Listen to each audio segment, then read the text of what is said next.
Okay, welcome. Okay, let me allow save.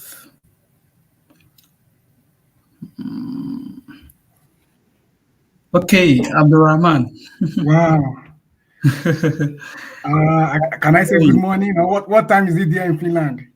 it's 7 o'clock p.m. in Finland 7 right now. p.m. Okay. Yeah, Yeah, it's 2 a.m. as I speak to you right now. yeah, in Japan, right? Yeah, exactly. So it's 2 a.m. here in Wow, Japan.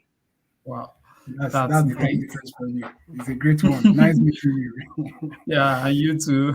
Yeah, that's a good one. Okay, guys, this is Abdulrahman, the next scholarship beneficiary, and is currently in Japan studying. I don't know what he's studying. He's going to introduce himself, and if you have questions to ask him, you can start putting your questions in the comment section.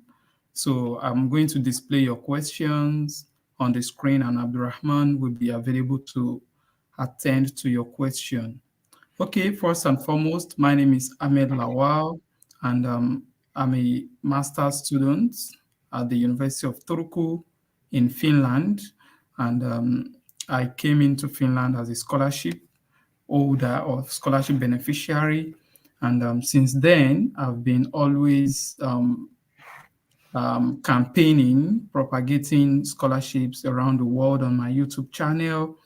And if this is the first time you'll be coming to this channel, kindly subscribe to the YouTube channel so that you can always get notifications of our upcoming videos and events like this. So let me give the mic to Abdulrahman to introduce himself and where he is now and how he has got to this particular place. Yeah, Abdulrahman. Wow, that's thank you very much, Mr. Hamid Lawal. That's a very great one. And I believe Finland right now is very cool, if I'm not mistaken. Yeah, Yeah, it's the very, temperature very there, cool. not temperature difference, right? Here too, the, Yeah, the temperature is very, very it's cool. It's about about it's around two about degrees, 20 degrees. 20 degrees Celsius Yeah, it's now. around 2, 3 degrees Celsius as I speak to you. Very, very cold, to be honest. First and foremost, just the way Mr. Abdul and Mr. Hamid Lawal has said, my name is Momo Jim Abdulrahman, Mhm, a next beneficiary. You mhm, understand? Studying at the Nagoya University in Japan and also Aichi University of Education, all in mhm. Japan. Now, first and Yeah. foremost, the program with the program I'm running here is more of a postgraduate training here in Mhm, Japan in a particular field, basically for teachers. So I'm a teacher back there in Nigeria, and I got this mhm, opportunity to come down here to Japan to further my postgraduate research work, which I'm doing right now. Presently, I'm in Nagoya University studying the Japanese language courses. After 6 months, I'll get an opportunity to go to the Aichi University of Education, mhm, where I'm going to study, do my postgraduate research mhm, program. Now, just the way Mr. Hamid Lawal has said earlier, the mhm, MEST scholarship is a very nice program, which I will want each and every teacher, whether students vying for undergraduate, vying for MSc, vying for PhD, vying for postgraduate research trainings, should give it a try. It's a very, very good one. If it had not happened to me, I would not believe that something like this really exists. So most of the yeah, times, such informations, if you don't know about them, you felt like they are not really true. But I can speak to you today. I'm a life beneficiary. I'm gaining a lot from the program. And aside there are a lot of benefits you can also get from the MEST scholarship program, which I also discussed as part of as part of this online space, which Mr. Abdul Hamid has what has organized for us down here. Now, first and foremost, I will start since I've introduced myself. You've known me better. My humble mhm, self, Abdulrahman. I will start by introducing you to what the MEST scholarship program is all about. Now, what does mhm, the MEST scholarship entails? MEST scholarship generally is being sponsored by the Ministry of Education, Sport, Science and Technology, and also mhm, Culture of Japan. Now, they are the one that organize this scholarship to what? To train international students, to bring in international students to come and see what is happening in Japan. Aside that, Japan has raised their educational technological level to a different extent as one of the most advanced nations in Asia, in the Asian continent. So if you looked at it in general, you observe that Japan, China, and some other nations out there are one of the most developed nations as far as the Asian continent is concerned. And if you go to their classrooms, you see things for yourself. That is just what I want you to understand. As far as Asia is concerned, Japan, China are really, really far. And that's the more reason why each and every one of you following this channel should give it a try. Don't believe it can't happen. It will happen for you. Give it a try, give it a try, apply and see what will happen at the end of the day. That is just what I will just tell you guys for now.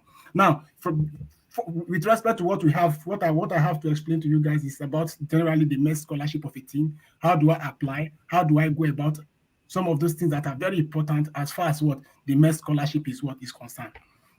Now, first and foremost, I've told you about the MEST generally, but what is the purpose of this MEST scholarship? You need to know the purpose of this MEST scholarship. Why is the MEST scholarship being organized by the Japanese government? One, the purpose of this MEST scholarship is to what? Attract outstanding scholars from around the world who have potentials to become leaders in their various countries and communities. That's number one. Number two, MEST wants to bring these students to Japan, in order to strengthen their bilateral relationship. Of course, Japan will not just come to any country and pick students. They come to countries where they can share their bilateral relationship with, where they know they have a strong bilateral relationship with such countries. And one of them is Nigeria and any other countries out there. So a lot of, as I speak to you, we have a lot of Italian students, Swedish students, even in this same very program I'm running right now, Ghanaian, Malawian students, Zimbabwe, and so on and so forth. That's to tell you that the MEST scholarship program is basically for students for countries who have bilateral relationship with Japan. Then finally, it is a merit-based scholarship, which is designed to attract the best students all around the world, not a need-based scholarship. So they are not just doing it, they just want to pick students. No, they attract one of the best students.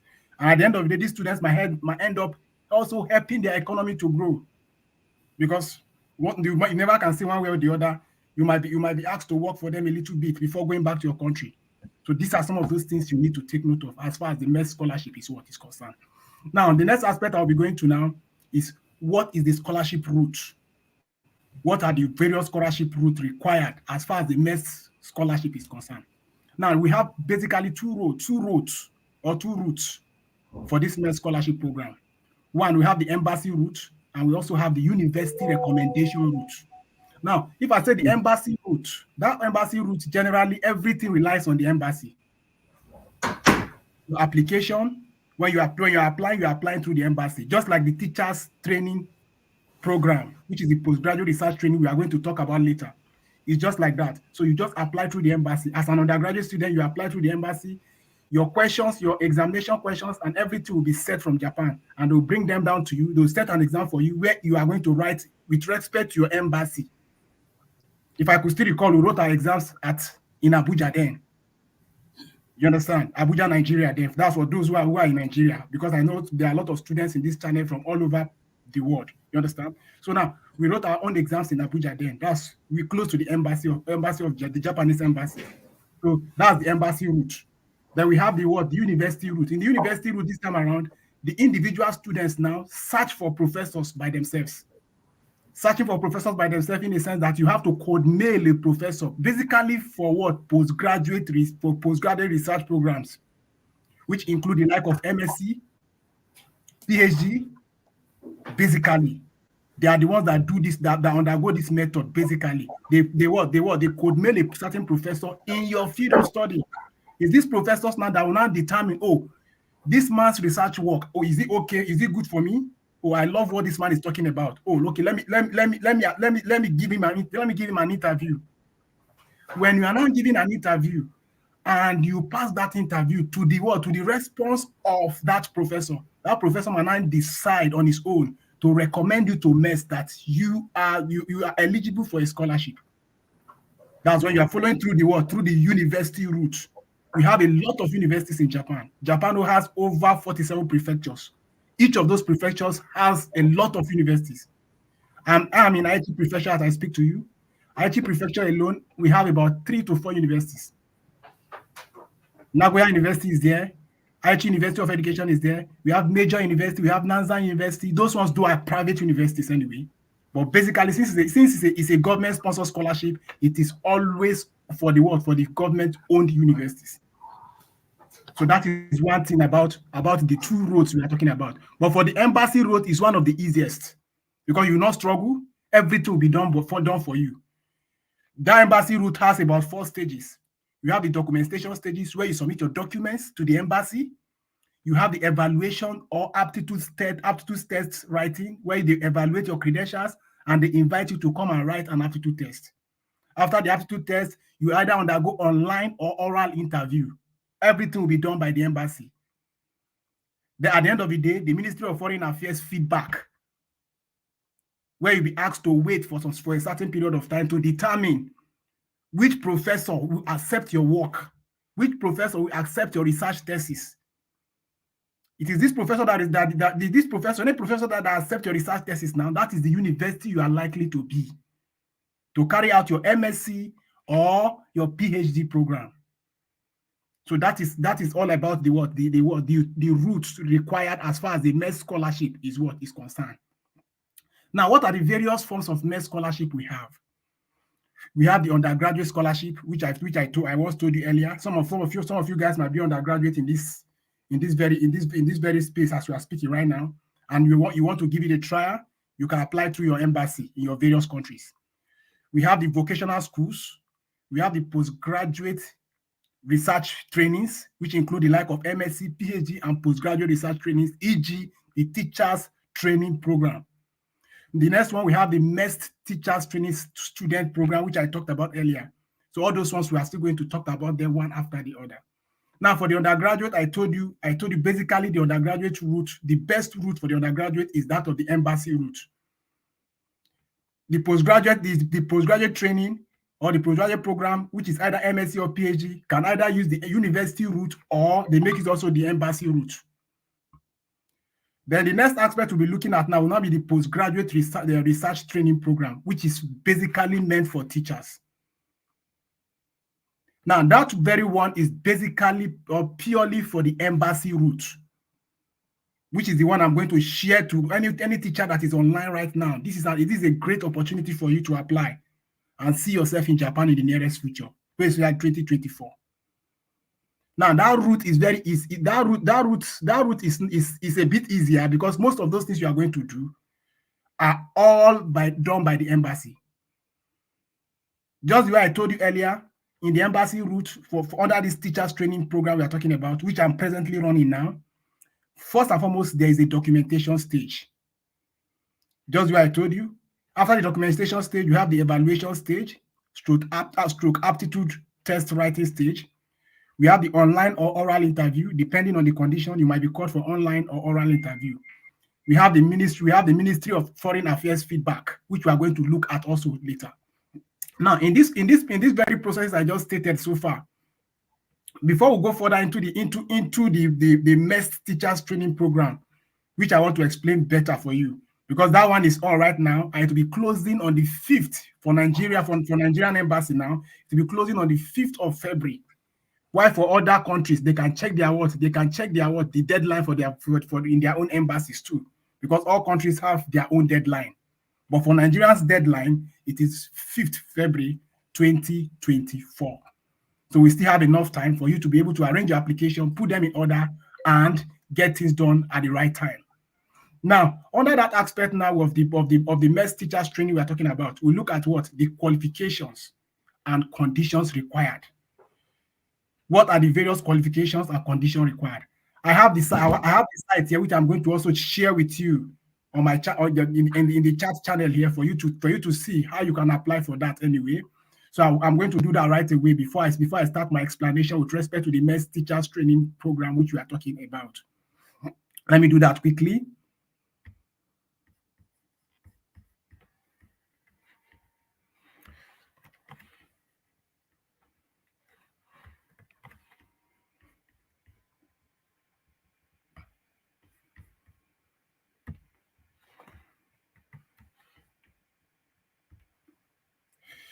So that's the site. That's the site for the application for the web for the teachers training program we are talking about, which is ongoing right now as I speak to you.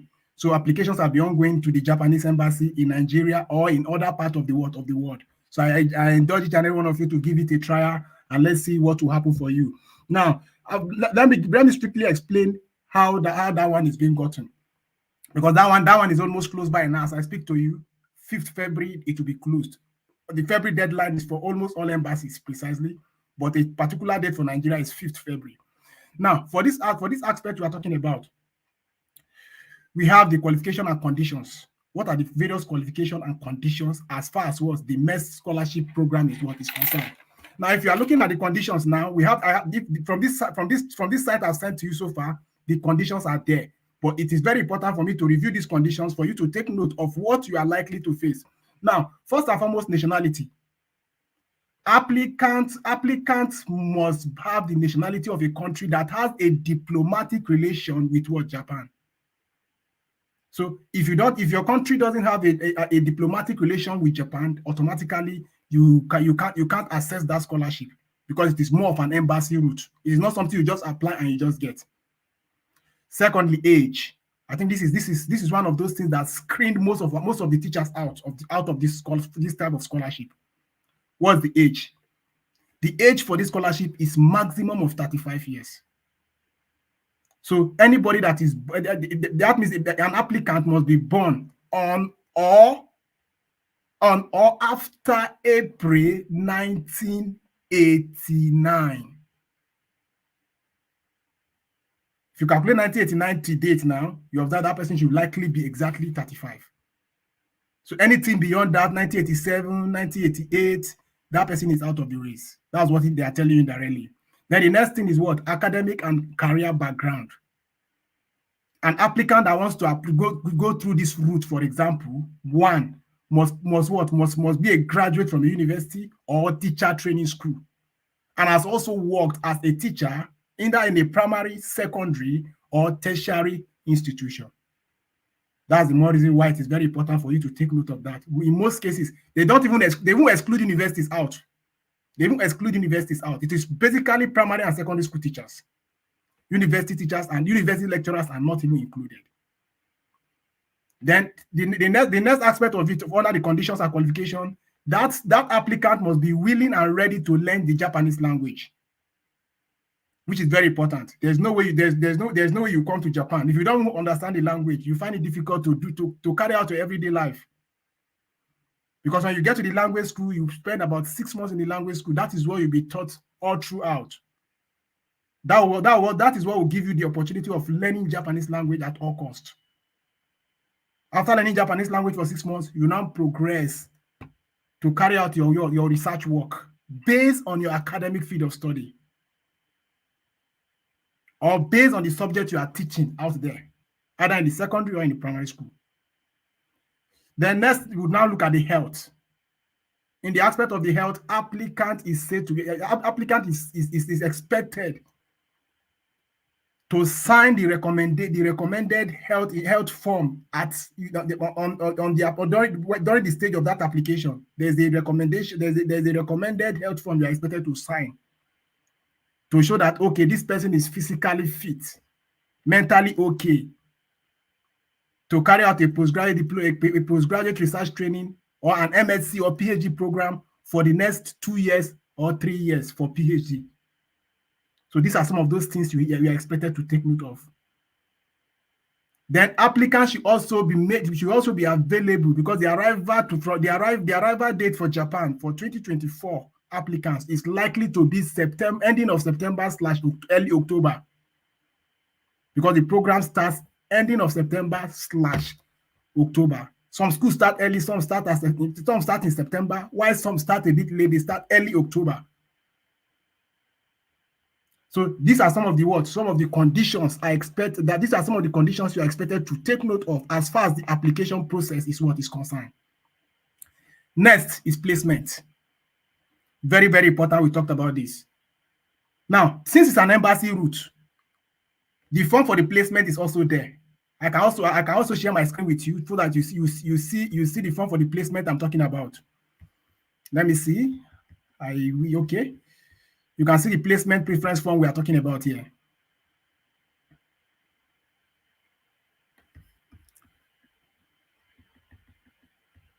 You can see the placement form we are talking about here, consisting of, if you observe very carefully, there is name in alphabet, there is gender, nationality, but majorly where we are going to is the name of university and teaching field. Now, what does this one stand to mean indirectly? If you observe, there's first choice, second choice, third choice, fourth choice, and fifth choice precisely. If you observe very carefully, fifth choice. Then you also have to tell us your teaching field.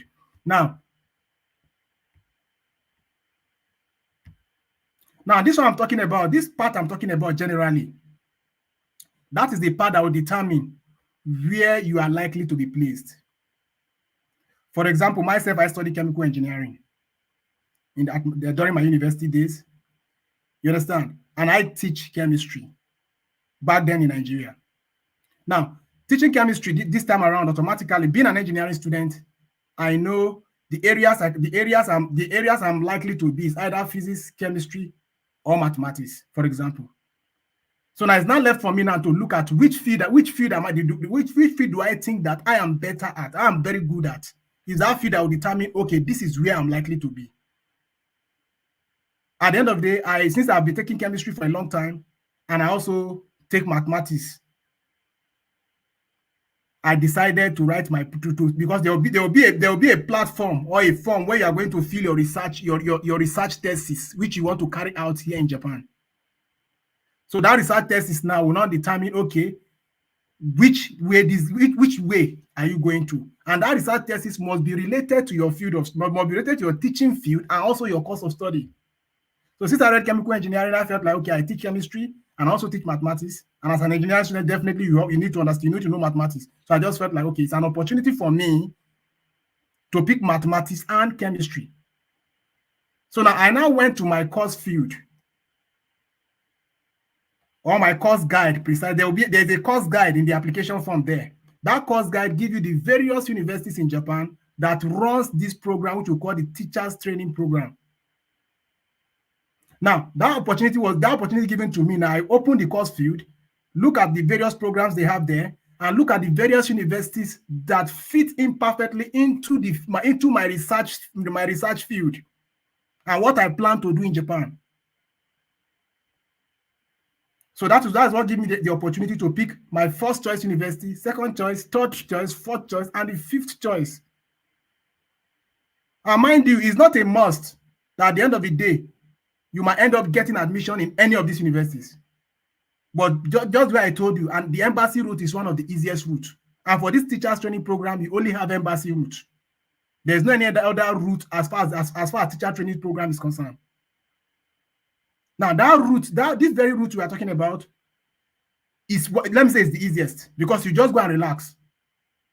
The thesis you submitted to them during application stage is what they will use to search for professors out there in Japan for you. Just relax at home. After you've done the documentation, you pass through the interview stage, which I'm going to explain later. You just go and relax. They will search for universities for you. If all the professors you pick so far from your course guide, no one accepted you, maybe they are busy, they went for sabbatical, they have a lot of things doing and so on, they are choked up with work and so on. There might be reasons precise, and some of them might not be interested in the field of study where your research is going to, or where your research is coming from. We just felt like, okay, the embassy will take that opportunity on their own to source for professors in Japan that will accept your work. So it might end up not being any of the universities we've chosen so far from the first to the fifth choice. And that is why the embassy route is one of the easiest. They must search for a place for you. Since you've passed all the necessary steps, the documentation stage, interview stage, everything, they must get you a university that will accept your work. That's one very important thing as far as the embassy route is what is concerned. Now, after that route generally, the next aspect we'll be looking at precisely will be the scholarship period. Don't forget, the scholarship period will last for 1.5 years, which basically starts in October and end in March. 1.5 years. If I mean 1.5 years, that means if you start, if anybody that gets the scholarship in 2024, automatically is finishing his program in 2026, March 2026. That is one advantage of the program. But don't forget, from the embassy from the Japanese embassy, mostly in Nigeria, you'll be given a 2 years visa. So that gives you the opportunity that, okay, you have a 2 years visa automatically. So the visa will not be reading 1.5 years. It will be reading 2 years visa, basically. Then now, aside that also, what are the various benefits of this MEXT scholarship program we are talking about? We have a lot of benefits for the MSc, for the PhD, and so on and so forth. So basically, allowance of what? 143,000 yen, because in Japan here we use yen. 143,000 yen will be paid for postgraduate research programs. Then 3,000 yen extra, 2,000 or 3,000 yen extra, depending on the specialty of your research thesis that is being conducted. At the end of the day, the allowance is about 145 to 146,000 yen per month. At the end of, don't forget already, your tuition fee is already covered. You don't have issue of tuition. Your tuition is done already, done and dusted. Your entrance examination is also done and dusted. You are not paying anything for that. The only thing, your traveling allowance, which include an economy class airline ticket, is also done and dusted. You have the one that will bring you here and the one that will take you back home after your program is over. So that is one of the advantages of this scholarship as the benefits. Any other thing like accommodation and other stuff will be settled by yourself, because like, for instance, I stay in the school dormitory. Stay in the school dormitory automatically, there's a certain amount of money I will pay for my accommodation fee. Health insurance is already given to you. You have opportunity to visit the hospital with your health insurance card, and the price will be reduced drastically for you as a student. So these are some of the benefits that you get as far as the scholarship, the MEXT scholarship is what is concerned. Now, the final stage we'll be talking about generally will be the selection criteria. How are these applicants being selected?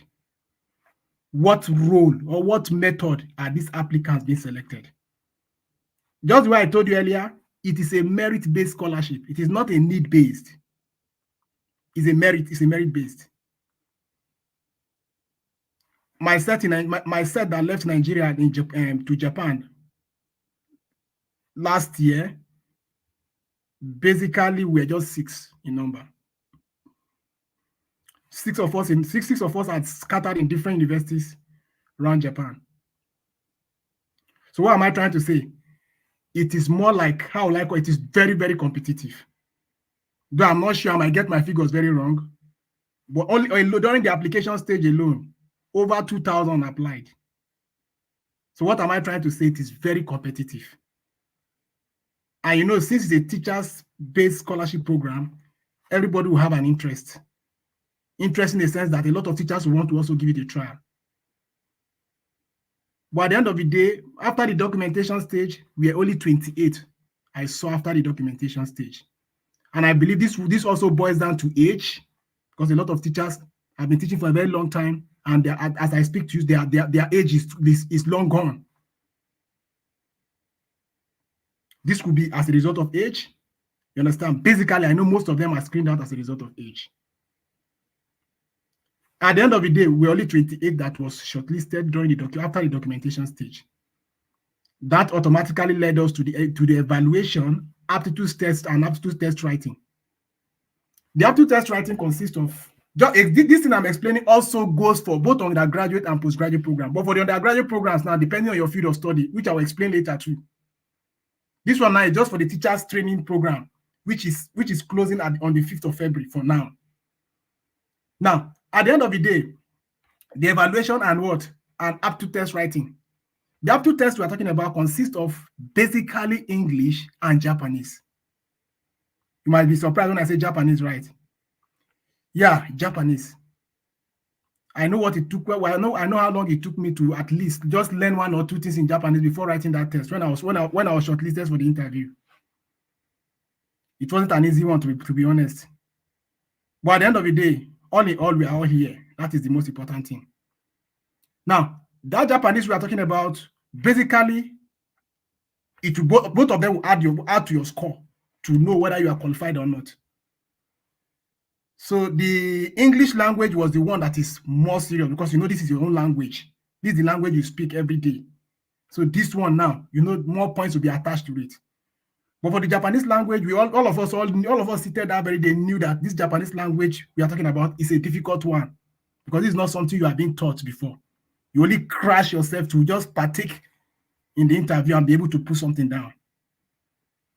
But at the end of the day, just where I told you, we are all here. That is the most important thing.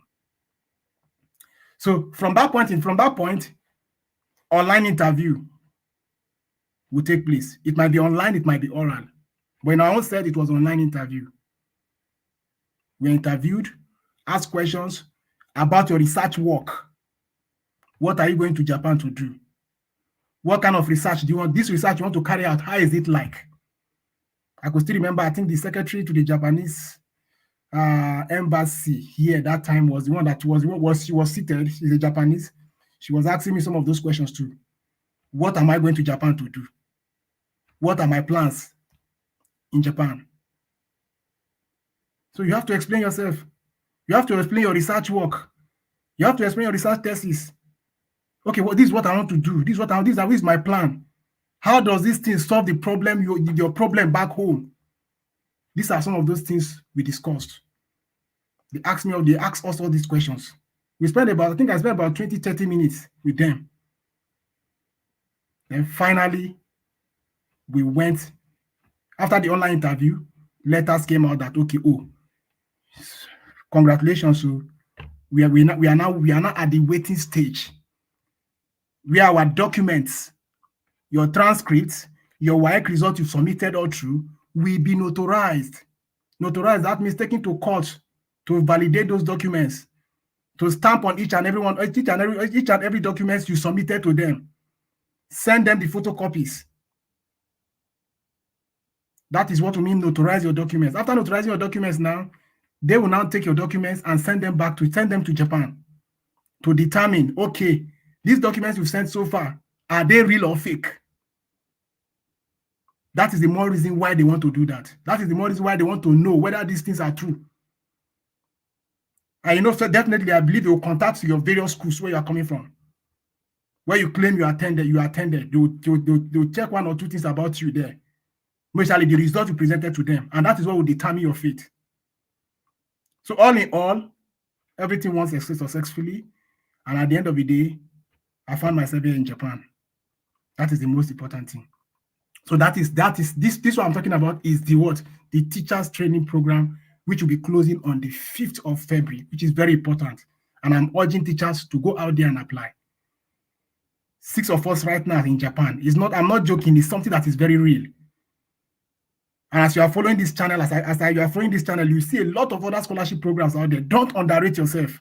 You have the potential to make yourself a great person in the future. That is one very good thing I always tell Nigerian teachers out there. It can happen to you. So don't believe, at least it can't happen to me. Yeah, I'm already growing old with respect to this profession. Don't give up. There is always hope. MEXT Scholarship has come to give you hope. Now, for the other part I want to talk about generally is the MSc and the PhD route. Now, that one also, just the way I said earlier, or the way I explained earlier, basically you can either go through the embassy route or through the university route. If you are going through the university route now, that means you'll be applying through the university, searching for a particular professor on that field of study. You might be surprised. Let's take, for instance, okay, somebody that read biochemistry. Presently, I'm a student of mass education at Aichi University of Education here in Aichi. and also a student of Language Education Center of Nagoya University. What am I trying to say indirectly? For example, I picked mass education. My professor that saw my work also say, oh, I'm interested in this, your work. How do we go about this work? Now, if for the MSc and the PhD stage also, the same route also happened to them. But this time around, if you are going through the embassy, if you are going through the university route now, you have to pick a particular university, send your application in there, gather your documents, send to the professor of that very department, because you have to get contact of the professors in that very department. You get them online. You get them on LinkedIn too, where you search for them, where you search for just say professors in biochemistry, for instance, at Tokyo University, for example. That will give you an opportunity of getting a lot of professors there. Send your work to them. Make sure you've read their own research work that they've conducted, that they published for a long period of time. Let it be related to their work. Give it a trial. Send it to them. When they go through your work, they find out, oh, this person is having I think I'm interested in this guy's work. I'm interested in this person's work. What do you expect them to do? Automatically, they can email you immediately. When they email you, after emailing you, you introduce yourself to them. They might ask you for a video call. Things are started happening for you then. And when they ask you for a video call, what next? Automatically, you have to present yourself very well and prove to them that, okay, this research work I want to carry out, I know what I want to do. And when they are well challenged, they will recommend you to MEXT. They will submit your name to the university board and recommend you to MEXT and give you the date you'll be called up. At the end of the day, you get the MEXT scholarship via the university route. But if you are going through the embassy route now, that means automatically every application you are doing, you just go straight to the embassy and keep submitting your documents there. Embassy will call you for an examination, just the way we did in that teachers training program I'm talking about. Embassy will call you for an interview. When you pass their examination, they call you for an interview. When you pass the interview, they recommend you to a particular university in Japan. And don't forget, just as I told you about the embassy also, you also have to be able to defend your research thesis during the interview to convince them that, okay, you know what you want to go and do. That is what will determine whether you will make it with the professor or not. So it is very important for us to take note of some of these things. Then next, also for the vocational training students, what we just needed basically is WAEC, but some will also ask of IELTS.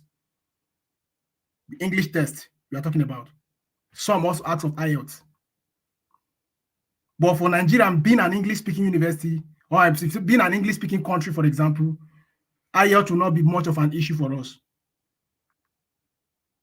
So when we apply to these special training programs, which are just like the vocational training, they have a lot of them. They have their caregivers, they have their nurses, and so on and so forth that have been trained from that vocational institutions. Some of their program takes 3 years, some take 4 years, some take 2 years, and so on. But they are basically on vocational training, which is also a scholarship route too. There are past questions also on the link. If you want to get there, you get there. You see past questions of vocational training also. You see past questions for undergraduate training, depending on your field of study. If I want to study engineering, I already know I'm going to write maths, physics, chemistry, and English, for example. You see them there.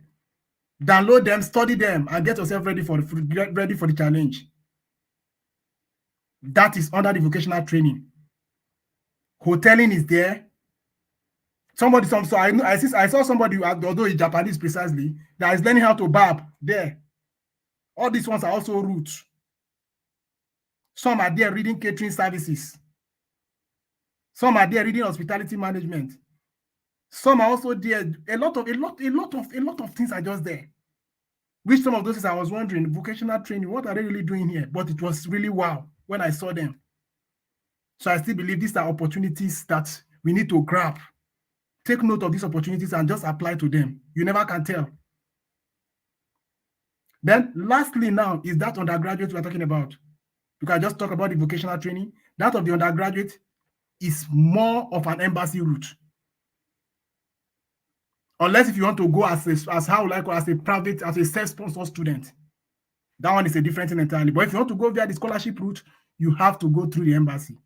It is far preferable because when you go through the embassy, you submit your documents, they set a date for examination, you all gather there, write the examination. Just where I told you for the vocational training too, they have their past questions. The past questions are also on that link.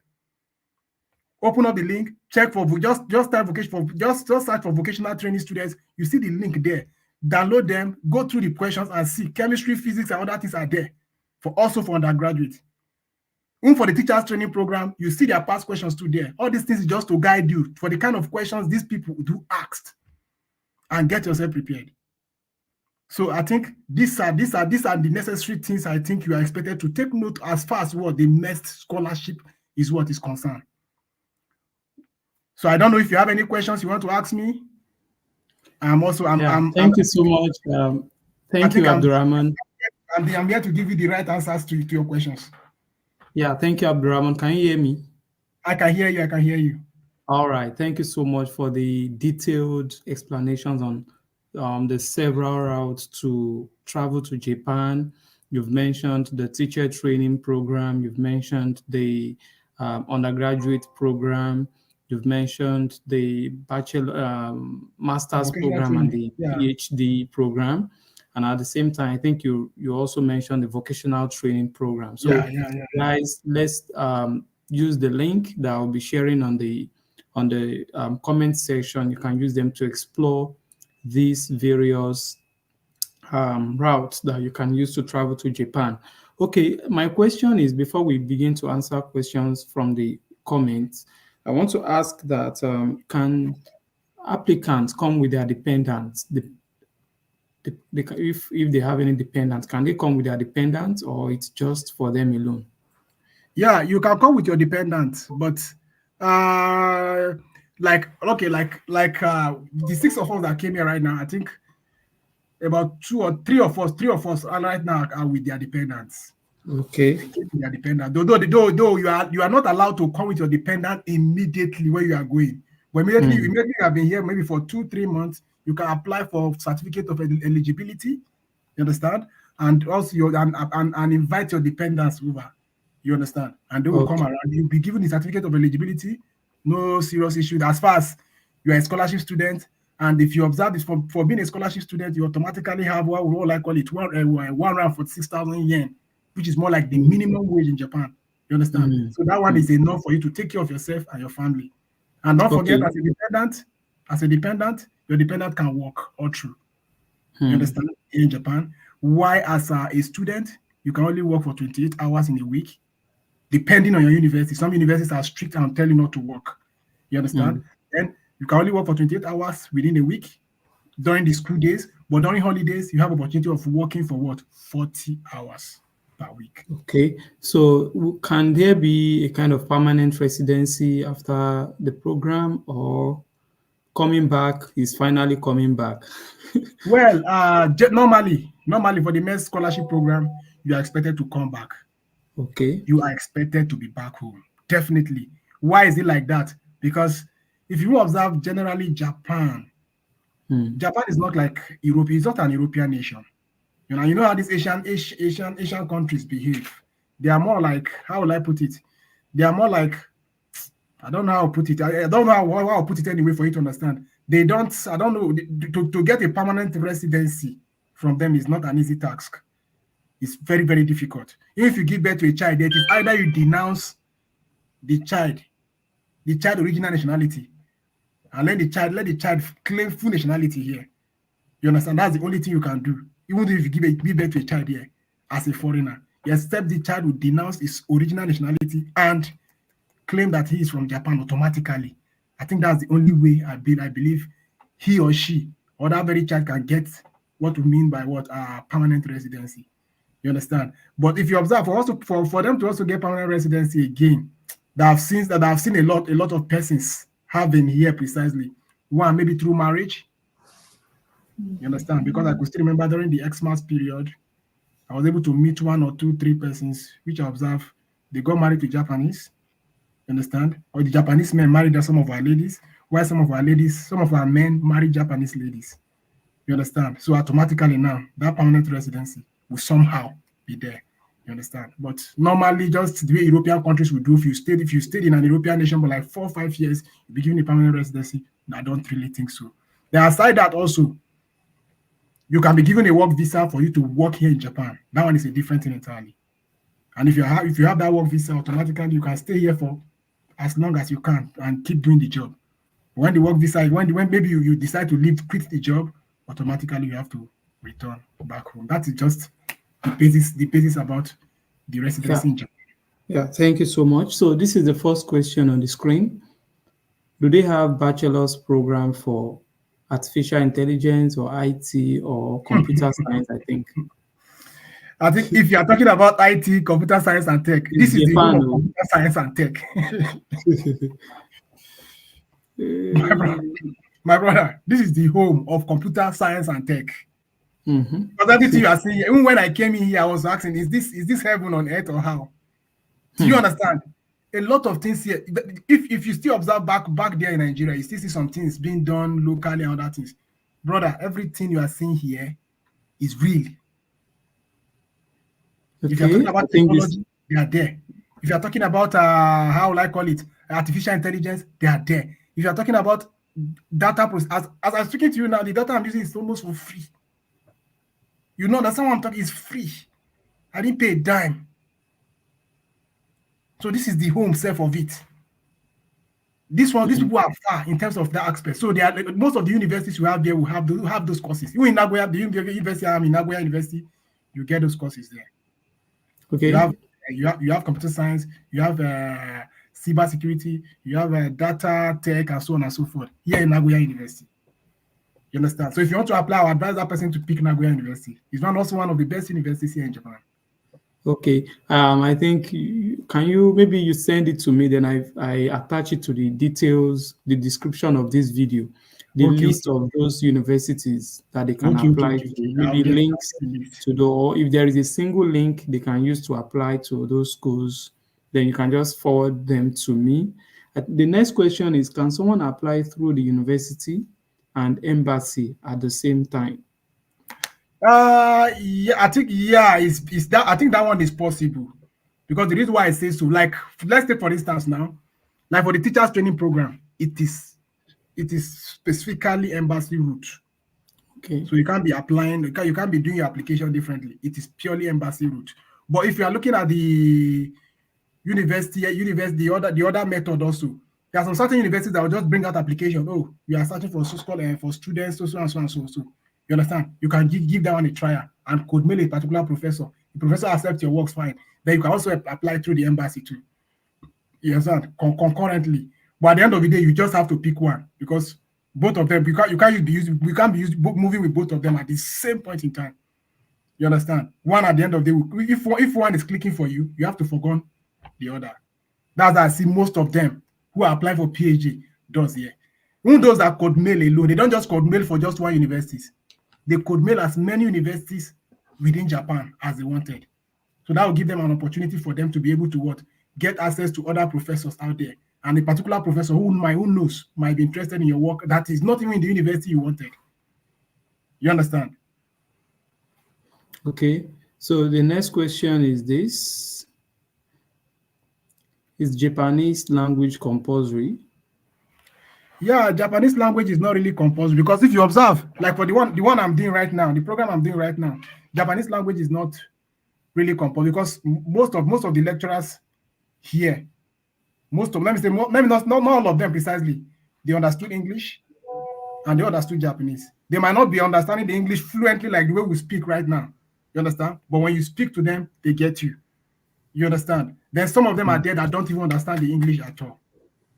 So that's why that's what will also come our attention. For example, for those who are applying for the teachers training program, you have to take note of that. When you are picking your teaching field, make sure you pick a teaching field in which when you observe the professor can speak, because they'll write the language the professor can speak there. The professor can speak English and can also understand Japanese. Or else, if you pick such professors in which, at the end of the day, only understood Japanese, you find it difficult for you to cope. Because before only the 6 months we used in learning the language alone, it's not even enough. Because Japanese is the language is not as easy as English. It's difficult. And before you beat your chest that yes, you are fully Japanese, we have the N5, Japanese N5. We have the Japanese N4 for JLPT. We have the Japanese N3. We have the Japanese N2. We have N1. So if you pass through N5, N5 is just for beginners. We have the N4, we have the N3, we have the N2, we have the N1. So that is just how it is. So for you to be able to speak Japanese fluently, communicate fluently, move with them, basic conversation, you should be able to have at least N3. Presently now, we in the language school now, we can only go for N5. You understand? That N5 just means little communication. Okay, come, go, give me, bring it. All those ones now you can say. You can introduce yourself to somebody out there. Oh, this is me. This is what I want to say about myself. You understand? And the person understood you. You understand? So it is. It's not that Japanese language is compulsory before you apply, but when you apply, take note. When you get down here, you are going to learn. Whether you are doing MSc, you are doing PhD, you are going to spend time learning Japanese language.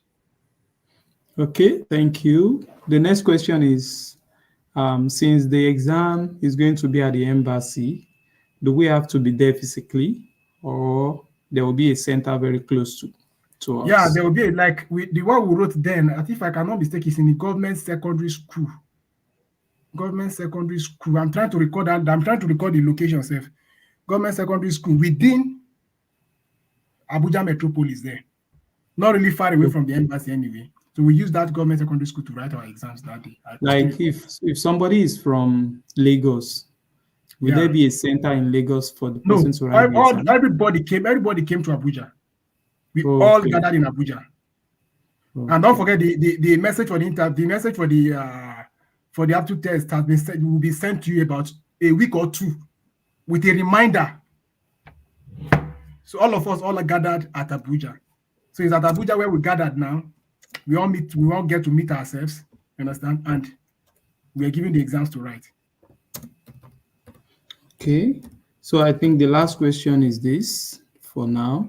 I'm going to post it and show it now. List of documents required. Just list of documents required. Okay. For the list of documents required, 1, basically your transcript. Okay. 2, all your credentials, basically from O-level. Basically, birth certificate, O-level, credentials, which is your WAEC, could be WAEC, could be NECO, your degree certificate. You understand? Unless your degree certificate is not ready, you have a statement of result you are using. You understand? Then try and get your transcript. They might not tell you where's your transcript, but try and get it. It's very important because my own, I have to put my transcript. Transcript might give you an upper hand, or maybe an upper hand ahead of the other candidate. Put your transcript in there. I did a teacher training program, which I told you. I once told you once the other time when we spoke. I added that teacher training program to there. You understand? So any of those teacher training programs you've attended in the past, put it together. Put your, how will I call it? Your secondary school certificate, your higher institution certificate, your teacher training program. That's if you have done a PGD somewhere before, you can put that one together. Then finally, your forms, very important. Your application forms must be there. Your health recommendation form must be there. You understand? Your health recommendation form must be there. And that form that talks about your placement in your universities must also be there. Those forms that appears when you click on the site, all those forms need to be there. Then basically the one that is very difficult to fill is that of the health, because they ask a lot of questions concerning all parts of the body system. So you need a doctor to be able to do all those things for you, sign them, and so on and so forth. So that one might take time. So somebody has to be fast in doing that. You understand? Basically, I think these are the necessary documents precisely needed for now. You understand? Okay. Before they begin to ask you of your passport or your international passport. I think that should be after your interview stage, self. And after interview stage, they've confirmed that yes, you've passed. Congratulations. A month or 2 months to go, they'll start asking you, let's have your passport. Understand? So for those who don't have their passport right now, don't still be discouraged. I know how difficult things are. You can still apply. And when you get through that stage, by God's grace, the money for passport will come. Yeah. You understand? So the last question, I think, is proof of fund required? Very good question. Very, very. If I say very good question, I'm very honest with myself. Now, not that there's a proof of fund precisely, but I can still call that one something like a proof of fund. Because though nobody asked me of anything. You understand? Nobody asked me of anything when I came down here. But if you go through the funds very carefully, if you read it very carefully, for that, I believe for all the MEST programs, that is how it is. They'll ask you to come with $2,000. That $2,000 is for your immediate spending. Nobody will ask you, show me your $2,000. No. You understand? $2,000. To be honest with you, I didn't even come with $2,000. What I have with me was around $600. So don't be afraid. Where will I get $2,000? Don't. If you know how to manage yourself. I didn't come with $2,000. To be honest with you, what I have with me that day was $600. I was just confident within myself. I said, let's get there. If we get there, we'll succeed. That's just my own belief. I just have that one. That money is for your upkeep. Nobody will ask you, where's the money? No. That money is basically for your upkeep. Upkeep in the sense that when you get there, you will not start receiving these allowances immediately now. Come on. The allowance will come at least after a month. So how do you feed yourself? Accommodation will be given to you, which you will pay at the end of the month. Fine. But how do you feed yourself immediately? Don't forget, you are coming during the summer. And before you know, you approach winter in November, December. The weather becomes gradually cold. All these things, you have to prepare ahead. You understand? That's why I call that one the summer. In Nigeria, you see observe the weather is still normal. But here, the weather already at that summer period is already getting cold. You need winter jacket and other things. You need blanket to cover up yourself. All these things you need to start buying. You need to buy them. So that's the reason why that money is very important for a start. You understand? So that they just only to say $2,000 doesn't really mean you must actually have that money. And if you don't still have that money up to that amount, the schools that gave you this admission, you can get a loan from them. They give you opportunity to get a loan of about 50,000 yen. That 50,000 yen alone is enough for you to carry out one or two things. So that is how the process is. So there's not like, I can't call it proof of fund because you are not showing anybody anything. You're just having that money in cash in your pocket. Then when you get to the airport, when I landed in Korea, from Korea, I think I came to I didn't change the money in Korea. I left from Korea. I came to Japan. When I landed at Tokyo, exactly Tokyo, I had to change that dollars I have to change them to yen. Because that's the only way I can come down here and spend that money. You understand? And from there, I started spending the money because my luggages were so heavy. So I have to send my luggages from here, from that point, from the airport down to my location. So I have to pay. So if I'm waiting for the money to come, for the allowance to come when I've not even started the school, where will I get that money to pay? So that's the more reason why they were asking of $2,000 at least to have it within you. So from though they shouldn't be afraid. I didn't have up to $2,000. I just believe within you. When we get there, we'll survive. Thank you so much. Thank you so much, Abdulrahman. I think that's all for today, and we're going to round it off now. Let's start applying when the application for bachelor's, master's, and PhD is open. I'll send you the link. Yeah, the links, you can just send it to me. I'm going to put the links, all the links he has been mentioning on this live event. I'm going to put them in the comments, in the description section, so you can always use the link to apply directly. Then if you have any question after this live event, you can still drop it in the comment section. And I don't know if we can get your LinkedIn or maybe how can we connect with you Okay, after this live event? let me just drop my Twitter handle here. Okay. Okay.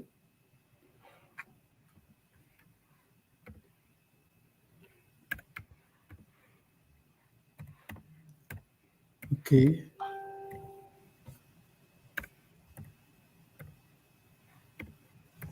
Yeah. We're going to drop the links. Thank you, Mr. Gold. Okay, I'm going to copy and paste it to everyone now.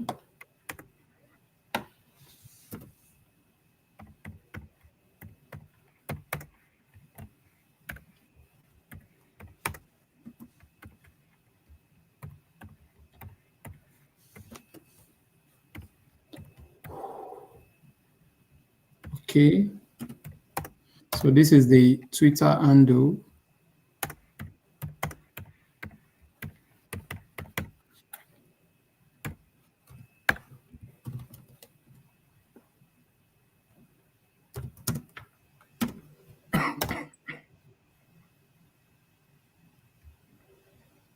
Yeah.